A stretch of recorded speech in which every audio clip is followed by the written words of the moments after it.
Friends, আজকে একটা দারুণ স্বাদের কাতলা মাছের পোস্তর রেসিপি করে দেখাবো।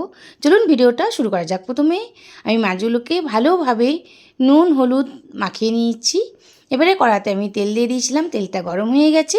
মাছগুলোকে আমি ভেজে নেব। ততক্ষণ মাছগুলো ভাজা হোক, আমি একটা মশলা তৈরি করে নেব। পোস্ত, কাজু আর কাঁচা লঙ্কা দিয়ে আমি মিক্সি করে নিচ্ছি। মাছটা বেশ একটু কড়া কড়া করে ভেজে নিয়েছি। ওই তেলের মধ্যে আমি একটু কালো জিরে আর কাঁচা লঙ্কা দিয়ে দিলাম। দিয়েই পোস্ত আর কাজু কাঁচা লঙ্কার পেস্টটা দিয়ে দিচ্ছি। দিয়ে একটু হলুদ আর নুন দিয়ে দেবো। একদম অল্প মশলা দিয়ে আমি এটা করব। একটু টমেটো কেচাপ আর একটু চিনি দিয়ে দিলাম, যাতে স্বাদটা একটু টেস্টটা ভালো হয়।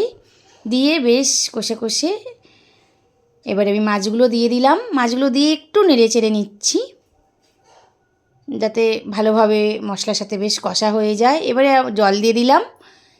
দিয়ে একটু গ্যাসটা কমিয়ে একদম লো ফ্লেমে এটাকে আমি 5 মিনিটের মতন রান্না করে নেব। 5 মিনিট পর এবার আমি এটাকে নামিয়ে নিচ্ছি। খুব তাড়াতাড়ি চটজলদি রান্না। একে খাবে, চলে এসো। টাটা।